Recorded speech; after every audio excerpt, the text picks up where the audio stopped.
Hi అండి. ఈరోజు మనం జమిలీ ఎన్నికల గురించి తెలుసుకుందాము. దేశంలో ఏకకాలంలో లోక్సభ, అసెంబ్లీ, మున్సిపల్, పంచాయతీ ఎన్నికల నిర్వహణ సాధ్యాసాధ్యాలను పరిశీలించేందుకు 8 మంది సభ్యులతో కూడిన ఉన్నత స్థాయి కమిటీని నియమిస్తూ కేంద్ర న్యాయశాఖ 2023 సెప్టెంబర్ 2న గెజిట్ నోటిఫికేషన్ జారీ చేసింది. మాజీ రాష్ట్రపతి రామ్‌నాథ్ కోవింద్ నేతృత్వంలోని జమిలీ ఒకే దేశం ఒకే ఎన్నిక కమిటీలో వేర్వేరు రంగాలకు చెందిన అనుభవజ్ఞులున్నారు. అంటే జమిలీ ఎన్నికలు అంటే ఇక్కడ ఏంటి అంటే లోక్సభ, అసెంబ్లీ, మున్సిపల్, పంచాయతీ ఎన్నికలు అంటే అన్ని ఎన్నికలు కూడా ఒకే టైంలో నిర్వహించాలని ప్రయత్నం చేస్తున్నారనమాట. దానివల్ల ఖర్చు టైంను ఆదా అవుతుందని, మళ్ళీ పథకాలు కూడా పెట్టడానికి అవకాశం ఉంటుంది అని చెప్పి చూస్తున్నారు. దీనికి సంబంధించి 2023 సెప్టెంబర్ 2న ఒక కమిటీని నియమించిందనమాట. దానికి హెడ్‌గా మాజీ రాష్ట్రపతి రామ్‌నాథ్ కోవింద్ ఉన్నారనమాట. ఒక మాజీ రాష్ట్రపతి కమిటీకి హెడ్‌గా ఉండడము ఇదే తొలిసారనమాట. దీంట్లో కేంద్ర ప్రభుత్వం తరపున హోంమంత్రి అమిత్ షా, ప్రధాన విపక్షం కాంగ్రెస్ నుంచి లోక్సభలో ప్రతిపక్ష నేత అధీర్ రంజన్ చౌదరి కమిటీలో సభ్యులుగా ఉన్నారు. అయితే ఈ కమిటీలో ఉండేందుకు కాంగ్రెస్ నేత అధీర్ రంజన్ చౌదరి తిరస్కరించారు. కొత్తగా నియమించిన కమిటీ వెంటనే తన పనిని ప్రారంభించాలని, వీలైనంత త్వరగా నివేదిక సమర్పించాలని కేంద్ర ప్రభుత్వం సూచించింది. ఈ కమిటీకి స్పష్టమైన గడువు మాత్రం చెప్పలేదు. ఢిల్లీ ప్రధాన కేంద్రంగా కమిటీ పనిచేస్తుంది. కేంద్ర న్యాయశాఖ మంత్రి అర్జున్ రామ్ మేఘ్వాల్ ఈ కమిటీ సమావేశాలకు ప్రత్యేక ఆహ్వానితులుగా ఉంటారు. కార్యదర్శిగా న్యాయశాఖ కార్యదర్శి నితిన్ చంద్ర వ్యవహరిస్తారు. ఈ కమిటీ జమిలీ ఎన్నికల నిర్వహణపై నిపుణులు, రాజకీయ పార్టీల నుంచి సలహాలు, సూచనలు స్వీకరిస్తుంది. ఉన్నత స్థాయి కమిటీలో కేంద్ర హోంమంత్రి అమిత్ షా, లోక్సభలో కాంగ్రెస్ ప్రతిపక్ష నేత అధీర్ రంజన్ చౌదరి, రాజ్యసభ మాజీ ప్రతిపక్ష నేత గులాం నబీ ఆజాద్, 15వ ఆర్థిక సంఘం చైర్మన్, మాజీ ఐఏఎస్ అధికారి ఎన్‌కే సింగ్, లోక్సభ మాజీ సెక్రటరీ జనరల్, రాజ్యాంగ కోవిదుడు Subhash C Kashyap, supreme court senior న్యాయవాది హరీష్ సాల్వే, మాజీ central vigilance commissioner Sanjay Kothari. Committee విధి విధానాలు రాజ్యాంగం, చట్టపరమైన నిబంధనలను దృష్టిలో ఉంచుకొని అన్ని ఎన్నికలు ఒకేసారి నిర్వహించే అంశంపై అధ్యయనం చేపట్టడము. ఒకవేళ రాజ్యాంగ సవరణలు చేస్తే వాటిని రాష్ట్రాలు ఆమోదించాల్సి ఉంటుందా లేదా అనే అంశంపై అధ్యయనం చేయాల్సి ఉంది. జమిలీ ఎన్నికల వల్ల త్రిశంకు సభలు అంటే హ్యాంగ్ పార్లమెంట్స్, అవిశ్వాస తీర్మానాలు, పార్టీ ఫిరాయింపులు లాంటి సందర్భాలు తలెత్తినప్పుడు ఏం చేయాలో పరిష్కార మార్గాలు చూపాలి. అన్నింటికీ ఇప్పుడు ఒకేసారి ఎన్నికలు నిర్వహించలేని పరిస్థితి వస్తే మిగిలిన వాటిని జమిలీ ఎన్నికలతో అనుసంధానించడానికి ఎన్ని దశల్లో ఎప్పుడెప్పుడు ఎన్నికలు నిర్వహించాలో సూచించాలి. అవసరమైన చట్టాలు, సవరణల గురించి చెప్పాలి. జమిలీ ఎన్నికలు గాడి తప్పకుండా నిరంతరం తీసుకోవాల్సిన జాగ్రత్తలను సిఫార్సు చేయాలి. జమిలీ ఎన్నికల నిర్వహణకు సదుపాయాలు, మానవ వనరులు, ఈవీఎంలు, వీవీప్యాట్ల అవసరం ఎంత మేరకు ఉంటాయో అధ్యయనం చేయాలి. ఒకే ఓటర్ల జాబితా, ఐడి కార్డు ఉపయోగించడానికి విధి విధానాలు సిఫార్సు చేయాలి. ఒకే దేశం ఒకే ఎన్నికలు పద్ధతికి కేంద్రంలోని నరేంద్ర మోడీ ప్రభుత్వం ఎప్పటినుంచో కసరత్తు చేస్తుంది. జమిలీ కోసం లా కమిషన్ సిఫారసులు కూడా చేసింది. ఈ లా కమిషన్ ఎన్నికల సంఘం కూడా ప్రకటించిందన్నమాట, సిద్ధమే అని చెప్పి. 170వ లా కమిషన్ 170వ నివేదిక 2015 డిసెంబర్లో ప్రజా వినతులు న్యాయ విభాగపు పార్లమెంటరీ స్టాండింగ్ కమిటీ 79వ నివేదిక ఒకే దేశం ఒకే ఎన్నికను సిఫారసు చేశాయని కేంద్ర న్యాయశాఖ తన ఆదేశాల్లో తెలిపింది. అయితే జమిలీ ఎన్నికల నేపథ్యం ఏంటంటే తొలి లోక్సభ, రాష్ట్రాల అసెంబ్లీ ఎన్నికల సందర్భంగా మొదలైందన్నమాట. ఫస్ట్ నుంచి ఉంది ఇది. 4 లోక్సభ వరకు ఆటంకం లేకుండా జరిగింది. అయితే 1952, 57, 62, 67 సంవత్సరాల్లో అన్ని రాష్ట్రాల అసెంబ్లీ ఎన్నికలు, లోక్సభ ఎన్నికలు ఒకేసారి జరిగాయి. అయితే 1969లో కాంగ్రెస్లో విభజన రావడంతో 1971లో ఇందిరాగాంధీ మధ్యంతర ఎన్నికలకు మొగ్గు చూపారు. అక్కడి నుంచి సార్వత్రిక ఎన్నికలకు ఆటంకం ఏర్పడింది. 1977లో జనతా పార్టీ అధికారంలోకి వచ్చిన తర్వాత కాంగ్రెస్ పాలిత రాష్ట్రాలన్నిటినీ రద్దు చేసి ఎన్నికలు నిర్వహించింది. 1980లో ఇందిరాగాంధీ తిరిగి అధికారంలోకి వచ్చిన తర్వాత జనతా పార్టీ అధికారంలో ఉన్న రాష్ట్రాలన్నిటినీ ఇందిరాగాంధీ రద్దు చేసి మళ్ళీ ఎన్నికలు నిర్వహించింది. దీంతో వీటికి బ్రేక్ పడిందన్నమాట. ఈ నేపథ్యంలో ఒక్కో రాష్ట్రానికి ఒక్కో కాల పరిమితి ఏర్పడుతూ వచ్చింది. దానివల్ల దేశంలో ఏదో ఒక రాష్ట్రంలో ఎన్నికలు జరుగుతున్నాయి. ఖర్చు, వనరులు వినియోగం పెరగడమే కాకుండా అభివృద్ధి పనులకు అవాంతరాలు ఎదురవుతున్నాయి. అందుకే ఏకకాలంలో అన్ని ఎన్నికలు ముగించాలనే కసరత్తు తాజాగా మరోసారి. గతంలో కూడా పలు కమిటీలు అధ్యయనం చేసినాయి అన్నమాట. BP Jeevan Reddy commission, justice BP Jeevan Reddy నేతృత్వంలోని లా కమిషన్ 1999లో ఎన్నికల చట్టాల సంస్కరణలపై సమర్పించిన 170వ నివేదికలో జమిలీ ఎన్నికలు నిర్వహించే దిశగా చర్యలు తీసుకోవాలని సూచించింది. పార్లమెంటరీ స్థాయి సంఘము 2015 డిసెంబర్లో న్యాయశాఖ పార్లమెంటరీ స్థాయి సంఘము 79 నివేదికలోనూ దీని గురించి ప్రస్తావించింది.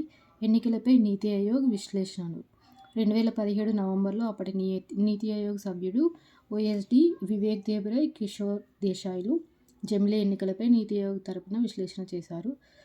బిఎస్ చౌహాన్ కమిషన్ రాజ్యాంగ సవరణ, ప్రజా ప్రాతినిధ్య చట్టము సవరణ, చట్టసభల నియమ నిబంధనల సవరణ చేయకుండా జమిలీ ఎన్నికలు సాధ్యం కాదని 2018లో జస్టిస్ బిఎస్ చౌహాన్ నేతృత్వంలోని లా కమిషన్ తన ముసాయిదా నివేదికలో అభిప్రాయపడింది. ఒక ఏడాది వేర్వేరు నెలల్లో ఎన్నికలు జరిగే రాష్ట్రాలన్నిటికీ ఒకేసారి ఎన్నికలు నిర్వహించడం ఉత్తమమని సూచించింది. జమిలీ ఎన్నికలు జరగాలంటే రాజ్యాంగంలో 5 అధికరణల సవరణ జరగాలని, ప్రజా ప్రాతినిధ్య చట్టంలో మార్పులు చేయాల్సిన అవసరం ఉన్నదని 2018లో లా కమిషన్ అభిప్రాయపడిందన్నమాట. అందులో article 356, 324, 83 sub clause 2, article 172 clause 1, article 83కు సంబంధించి పలు సవరణలను సూచించింది. రాజ్యాంగంలోని 5 సవరణలు: పార్లమెంటు సభల వ్యవధిపై ఆర్టికల్ 83, లోక్సభను రాష్ట్రపతి రద్దు చేయడంపై ఆర్టికల్ 85, రాష్ట్ర శాసనసభల వ్యవధిపై ఆర్టికల్ 172, రాష్ట్రాల శాసనసభలను రద్దు చేయడంపై 174, రాష్ట్రాల్లో రాష్ట్రపతి పాలనపై ఆర్టికల్ 356. 83 సబ్ క్లాస్ 2 ఏంటి అంటే, ప్రజా తీర్పుతో కొలువుదీరిన లోక్సభ కాల వ్యవధి 5 ఏళ్ళు, ప్రత్యేక సందర్భాల్లో మినహాయించి దిగువ సభను రద్దు చేయడానికి వీల్లేదు. ఆర్టికల్ 83 పెద్దల సభ కాలపరిమితికి సంబంధించి ఆర్టికల్ 83 సూచిస్తుంది. దీంతో పాటు రాజ్యాంగంలోని 2, 3 చాప్టర్స్ పార్ట్ 15లోని పలు అంశాలను ప్రజా ప్రాతినిధ్య చట్టంలో కొన్ని నిబంధనలను జమిలీ బిల్లు కోసము సవరించాల్సి ఉంటుంది. ఆర్టికల్ 172 క్లాజ్ 1 అసెంబ్లీ కాల వ్యవధి 5 ఏళ్లుగా కొనసాగుతుంది. అత్యవసర పరిస్థితులు తప్పించి ఇది కాల వ్యవధిని పొడిగించకూడదు. సభ తొలిసారిగా సమావేశమైన నాటి నుంచి కాలపరిమితి మొదలవుతుంది. 174 సబ్ క్లాస్ 2 కేబినెట్ సూచన మేరకు అసెంబ్లీని రద్దు చేసే అధికారం గవర్నర్కు ఉంటుంది. మెజారిటీ సందిగ్ధంలో ఉన్నప్పుడు గవర్నర్ తన విచక్షణను వినియోగిస్తారు. 324 రాష్ట్రపతి, ఉపరాష్ట్రపతి, లోక్సభ, రాజ్యసభ, శాసనసభ, శాసనమండలి ఎన్నికలు కేంద్ర ఎన్నికల సంఘం పర్యవేక్షణలో జరుగుతాయి. సమయానుసారం రాజ్యాంగ నిబంధనలు ఈ ఎన్నికలు జరుగుతాయి. పార్లమెంటు, శాసనసభ ఎన్నికలు ఒకేసారి నిర్వహించాలంటే చట్టసభ కాల వ్యవధిని సహేతుక కారణాలతో సవరించాల్సి ఉంటుంది. ఆర్టికల్ 356 రాష్ట్రాల అసెంబ్లీలను రద్దు చేసే అధికారం కేంద్ర ప్రభుత్వానికి ఉంది. రాష్ట్రంలో రాజ్యాంగబద్ధ యంత్రాంగం విఫలమైనప్పుడు మాత్రమే ఈ ఆర్టికల్ను ఉపయోగించి కేంద్రం చర్యకు దిగాల్సి ఉంటుంది. ఒకవేళ వేరే సందర్భంలో చట్టసభ రద్దుకు నిర్ణయిస్తే అది రాజ్యాంగ విరుద్ధం అనిపించుకుంటుంది. జమిలీ ఎన్నికలకు సంబంధించి రాజ్యాంగ సవరణలతో కూడిన బిల్లును పార్లమెంటు ఉభయ సభలు కనీసం 67% అంటే 2/3 వంతు ఓట్లతో ఆమోదించాల్సి ఉంటుంది. అంతేకాకుండా ఎన్నికల అంశం ఉమ్మడి జాబితాలో ఉన్న నేపథ్యంలో ఈ బిల్లుకు దేశంలోని కనీసం సగం రాష్ట్రాల అసెంబ్లీలు ఆమోద ముద్ర వేయాలి.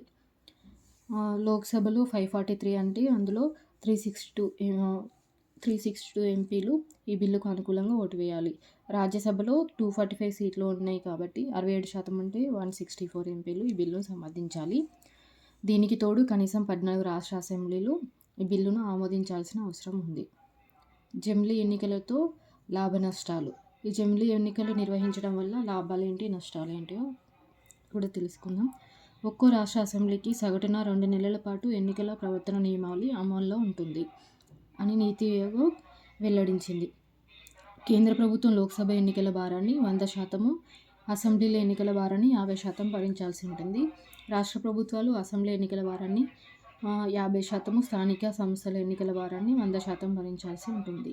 లోక్సభ ఎన్నికలకు దాదాపు 4,000 కోట్లకు పైగా ఖర్చు అవుతుంది. పెద్ద రాష్ట్రాల ఎన్నికలకు ఒక్కొక్క దానికి 300 కోట్లు భరించాల్సి ఉంటుంది. అదే ఒకేసారి ఎన్నికలు నిర్వహిస్తే ఈ ఖర్చు తగ్గించుకోవచ్చు. దేశవ్యాప్తంగా ఒకేసారి ఎన్నికలు జరపడం వల్ల కొంతకాలం మాత్రమే ఎన్నికల కోడ్ ఉంటుంది. దీనివల్ల సంక్షేమ పథకాల అమలుకు కానీ పలు ప్రభుత్వ నిర్ణయాలకు కానీ ఆటంకం ఉండదు. ప్రస్తుతం ఉన్న ఎన్నికల విధానం వల్ల ఎప్పుడూ ఏదో ఒక రాష్ట్రంలో ఎన్నికలు జరుగుతుండడం, రాజకీయ పార్టీలు నిరంతర ప్రచార కార్యక్రమాలు మునిగి ఉండడము, ప్రజాకర్షణ విధానాలకే వీళ్ళు మొగ్గు చూపడం వల్ల ప్రజలకు దీర్ఘకాలంలో మేలు చేసేటటువంటి పలు సంస్కరణలు విధానాల జోలికి వెళ్ళకపోవడం వల్ల అభివృద్ధి కార్యక్రమాలు వెనుకబడుతున్నాయి. ఇప్పుడు ఎన్నికలు జరగడం వల్ల కొన్ని రాజకీయ పార్టీలు ఎన్నికల సమయంలోనే పలు వాగ్దానాలు, హామీలు చేస్తూ ఉన్నాయి. ఓటు బ్యాంకులకు వైపుకు మలుచుకునే పద్ధతి కొనసాగిస్తున్నాయి. ఈ జమిలీ ఎన్నికల విధానంలో ఇలాంటి అంశాలకు అడ్డుకట్ట వేయొచ్చు. అయితే వేరువేరుగా నిర్వహించడం వల్ల ఖర్చు ఎక్కువ అవుతుంది. దీంతో ఒకేసారి నిర్వహిస్తే ఖర్చు తగ్గించవచ్చని చూస్తున్నారు. నిర్దిష్ట సమయంలో జరగాల్సినటువంటి అసెంబ్లీ ఎన్నికలు ఆయా రాష్ట్రాల ప్రాంతీయ పార్టీలు ఇష్టానుసారం మధ్యలో అసెంబ్లీని రద్దు చేసి ఎన్నికలకు వెళ్ళే విధానాలకు కూడా స్వస్తి చెప్పవచ్చు. ఒకేసారి ఎన్నికలు జరగడం వల్ల జాతీయ అంశాలు, సమస్యలు తెరపైకి వచ్చి ప్రాంతీయ అంశాలు, సమస్యలు మరుగున పడే అవకాశం ఉంది. ఫలితంగా ప్రాంతీయ పార్టీల మనుగడ ప్రశ్నార్థకం అయ్యే ప్రమాదం ఉంది. ఇది రాజ్యాంగ స్ఫూర్తికి విరుద్ధం. భారత్ లాంటి భిన్నత్వంలో ఏకత్వంతో కూడిన దేశంలో అనేక రాజకీయ, ఆర్థిక, ప్రాంతీయ వైవిధ్యాలు ఉన్నాయి. వాటిని అధిగమించి జమిలీ ఎన్నికలు నిర్వహించడం కూడా ఒక సవాలుగా పేర్కొనవచ్చు. ఏకకాల ఎన్నికలు సమస్యలు.